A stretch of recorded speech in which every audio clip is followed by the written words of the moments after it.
ഹിമാചൽ പ്രദേശിലുണ്ടായ മേഘവിസ്ഫോടനത്തിൽ 2 പേർ മരിച്ചു, 12 പേരെ കാണാതായി. കുളു ജില്ലയിൽ 3 പേർ ഒഴുക്കിൽപ്പെടുകയും നിരവധി വീടുകൾ ഒലിച്ചു പോവുകയും ചെയ്തിട്ടുണ്ട്. ആർ അച്യുതൻ വിവരങ്ങളുമായി ഡൽഹിയിൽ നിന്ന് ചേരുന്നുണ്ട്. അച്യുതൻ, വലിയ നാശനഷ്ടങ്ങൾ റിപ്പോർട്ട് ചെയ്തിട്ടുണ്ട്.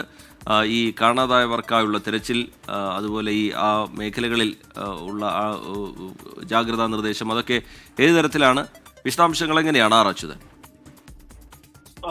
സ്മിത, ഈ ഹിമാചൽ പ്രദേശിൽ ഇന്നലെയാണ് പലയിടങ്ങളിലായി മേഘവിസ്ഫോടനം റിപ്പോർട്ട് ചെയ്തത്. ഇതിൽ 12ഓളം പേരെ കാണാതെയായി എന്നുള്ളൊരു വിവരമാണ്. ഇതിൽ 2 പേർ മരിച്ചതായി അറിയിക്കുന്നുണ്ട് ഭരണകൂടം. കാംഗ്ര ജില്ലയിൽ നിന്നാണ് 2 മൃതദേഹങ്ങൾ കണ്ടെടുത്തത്.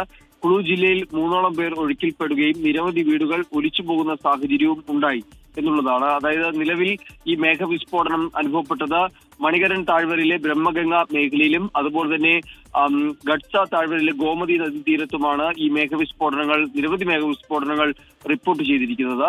ഇന്നും ഈ ശക്തമായ മഴ സംസ്ഥാനത്തിന്റെ വിവിധയിടങ്ങളിൽ ഉണ്ടാകും എന്നാണ് അറിയിച്ചിരിക്കുന്നത്. കുളു, ബിലാസ്പൂർ, ചമ്പ, ഹാമിർപൂർ, കാംഗ്ര, മാണ്ഡി ഉൾപ്പെടെയുള്ള ഇടങ്ങളിൽ കനത്ത മഴ ഉണ്ടാകും എന്ന് കാലാവസ്ഥാ നിരീക്ഷണ കേന്ദ്രം അറിയിച്ചിട്ടുണ്ട്. അതുകൊണ്ട് ഓറഞ്ച് അലർട്ടാണ് പ്രഖ്യാപിച്ചിരിക്കുന്നത്.